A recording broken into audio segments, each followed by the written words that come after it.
Welcome, friends, to the Someone Gets Me podcast. I am your host, Dianne A, and I am so delighted that you're here. This podcast was created because I believe there is a visionary leader inside each one of us who is waiting to be seen. In each episode of Someone Gets Me, you will hear useful tips from successful visionaries who will share their stories about how being seen has allowed them to take their vision out into the world with action. The 3 best ways to self-sabotage. Yes, we're talking about that dreaded thing, that self-sabotage, the pain we create for ourselves by being our own undoing. I know many people who have gone after great career goals or educational goals only to sabotage it right when they're almost there. I've worked with people in recovery over decades, and I've seen so many people almost get to that milestone and then blow it up. Or better yet, get in a really great relationship and be really happy and then begin to mess it up. Because self-sabotage comes from the fear of success. It can be fueled by complicated grief, simple grief. It can be fueled by fear and all kinds of things. But I have 3 ways that I can always tell when self-sabotage is in the air, both with myself, with my clients, in the world. I just listen for it. And I want to talk about those 3 things, because if you're aware of those 3 things that create self-sabotage, you too can pay attention and make some different choices if you're going down a self-sabotage road, knowingly or unknowingly. Now, the first one of these ways to self-sabotage, I guess, is making excuses. And now people laugh about this, and people laugh at me and go, "Oh, I can't believe you're so sensitive to excuses." Well, because excuses show that something's not quite in integrity, something's not quite in alignment.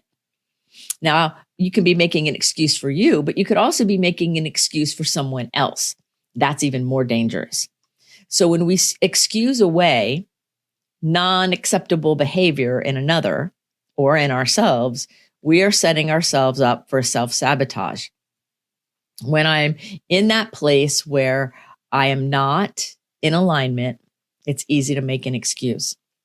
And think about it. When was the last time you made an excuse? Well, it was because, I've had people say, "Well, I don't call you, Dianne, because you're always busy." Well, they're making an excuse for something that's not real. So they're sabotaging their ability to connect with me and blaming it on me, which is another one of the 3 things, blame. But it's an easy, convenient way to use an excuse, right? To not take responsibility, to not take accountability, to not do the right thing and not be successful at whatever we're trying to do. I can't do it. I don't know how. I think I've heard "I don't know" so many times, and all of those things. And instead of saying, "Well, I'm open," there's different things we can say. I'll get to that in a minute. The point is, when we're making an excuse, something's not right. There's some form of integrity that's off. Sometimes it's way off. Sometimes it's a little bit off. If you find yourself making excuses for other people, watch it. Because first of all, it's none of your business. And second of all, you are crossing some boundaries in an internal way that may not serve anybody. So I have a friend of mine who was recently struggling. She was kind of depressed. And instead of making an excuse for the state of affairs at her office and her work and the things I knew were going on in her life, and saying, "Well, she's just depressed because of blah, blah, blah." What if I said something like, let me be curious about what's going on, because it may not have anything to do with what I think. So, and it might not even be depression she has. We don't know unless we ask. So excuses, that's the number 1 way we sabotage ourselves. The second best way that we sabotage ourselves is blame.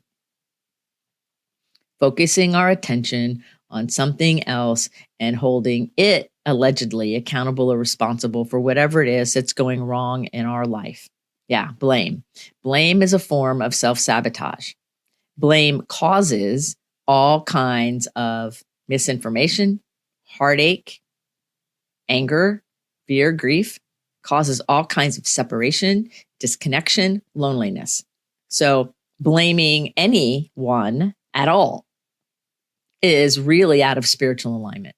Now, I have some episodes on this on this show about spiritual principles and leadership and things. You can go listen to those. But the point is that when I am blaming and I'm focusing my finger at you, there's 3 pointing back at me. So everything I say about you or about whatever it is also true in me on some level, or I wouldn't even be noticing it or upset or blaming it about you.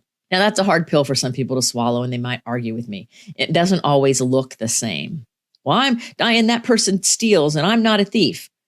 Well, what do you think underlines their thievery, right? Maybe it's fear of not getting what they want or not having what they need.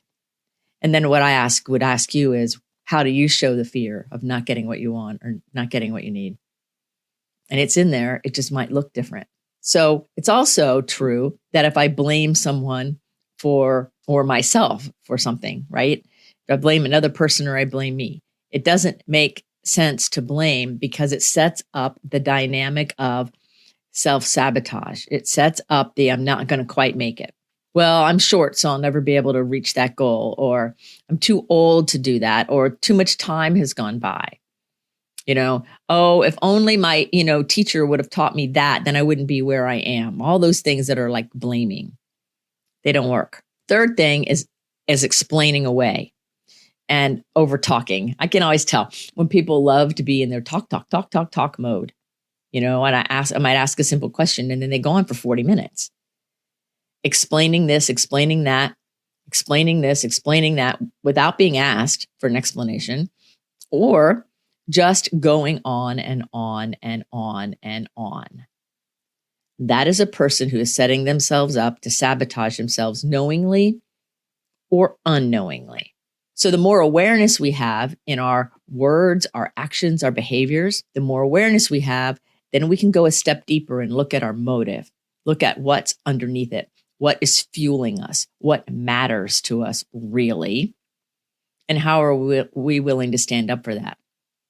And probably we will run into a belief system or two that needs to be rectified in order to not sabotage ourselves.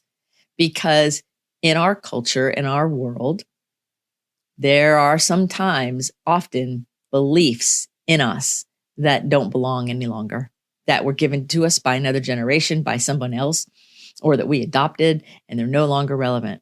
So it's important for us. It's very important for all of us to get clear here. And if we don't want to sabotage anymore, we don't want to have to keep starting over. We don't want to have to keep blowing up our life to get where we're going. We don't want to have to keep going through pain and trauma and turmoil and chaos. When you're tired of that level of self-sabotage, why do I always I had a client the other day, why do I always get in the same relationships with the same kinds of people, just different names? Well, because it's time to start looking at underneath, the feelings underneath. What is going on really? And so I can always tell when somebody's blaming lots of other different people. I had a client that was blaming people of other races and people of other socioeconomic statuses and people of other belief systems. And that person is still really struggling. They have a really hard time being open to the fact that that level of blame that they are saying is just conversation. The denial is so great that this person doesn't even see that what they're doing is blame. Yeah. And he's learning, he's starting to learn, because I think his wife is helping him see that sometimes when you get in those things and you start pointing fingers, that's blame every time. And it can be veiled in, well, I'm just holding them accountable. That's self-righteousness, right? It can be veiled in all kinds of forms. But the truth is, if in your heart you are blaming another person, institution, group of people, yourself, you're counted in the person, right? Blame, pointing a finger, and holding that as the reason why you're not getting where you want to go, or doing what you want to have, or believing in what you want to believe, like you're holding that responsible. That blame is sabotaging your own happiness, your own success, your own fulfillment, your own belonging, and it will create loneliness and disconnection and discord. Just like over-explaining. Have you ever heard anybody who loves to hear themselves talk? That's what a lot of popular people say about it. It's just always talking and explaining everything. I know somebody who always is explaining the traditions of this person's religion as they're speaking and always explaining without really paying attention to the listener. And I think it's a habit and it's fine. But when we keep explaining all the time, it could be off-putting to people because maybe the listener already understands. Or maybe in the explanation, you don't give the listener a chance to ask a question or say something. Or sometimes people who are just explaining all the time are explaining in order to not feel the feeling that goes underneath it. Recently, I know somebody who lost a loved one and it was very, very hard for them. And they were explaining all the external situations. And that was a way for them to medicate or cover the grief and sadness that they were feeling and the fear of not having this person in their life. And so they were sabotaging their work. They were sabotaging their relationships. They were sabotaging their own happiness by using explanations to cover over important emotions. That's how an explanation can, it's one way an explanation can sabotage. Same thing when we explain away things other people do. Oh, well, that person's just having a hard day. And then pretty soon you're being taken advantage of, or they're in trouble, or they're harmed. And we were explaining away something that should have been listened to and paid attention to. Happens a lot in addiction. Oh, they're just having a bad day. They're just drunk this weekend. Well, when they do it 5 or 6 weekends in a row, and now pretty soon they need a detox center. Maybe if we didn't explain it away all the time and we said, this behavior isn't acceptable, maybe then a boundary can help bring greater connection. Just maybe. So many factors. And then, of course, making excuses is a big one. Making excuses for anything. Oh, my foot hurts. Oh, this hurts. Oh, what about that? I'm recovering from a lot of physical pain, and it's really easy for me to say, well, I didn't do it because it hurt. That's true. That's a true statement.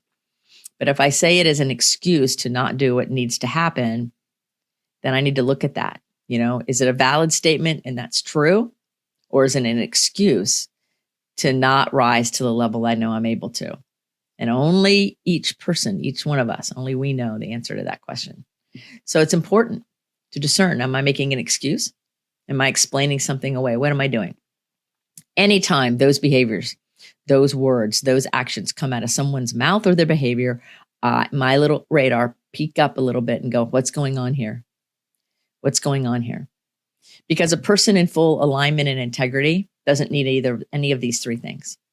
They speak clearly and cleanly, and excuses don't matter, and they don't blame, and these things don't happen. So when you're off balance and you catch yourself blaming and making excuses, stop for a minute, take a few breaths, align yourself with who you truly are, check your motives, then see if any place in there is self-sabotage or the fear of success. I'll bet that's where you find it. And only then, with that awareness, can you free yourself from it.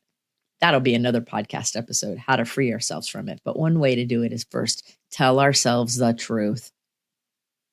Tell yourself the truth.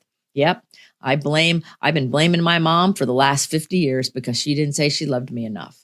What are you going to do about it? I'm blaming my third grade teacher. Now, I'm making all this up, right? I blame my third grade math teacher because he looked at me funny. I blame my first boyfriend, who did X, Y, Z. All right.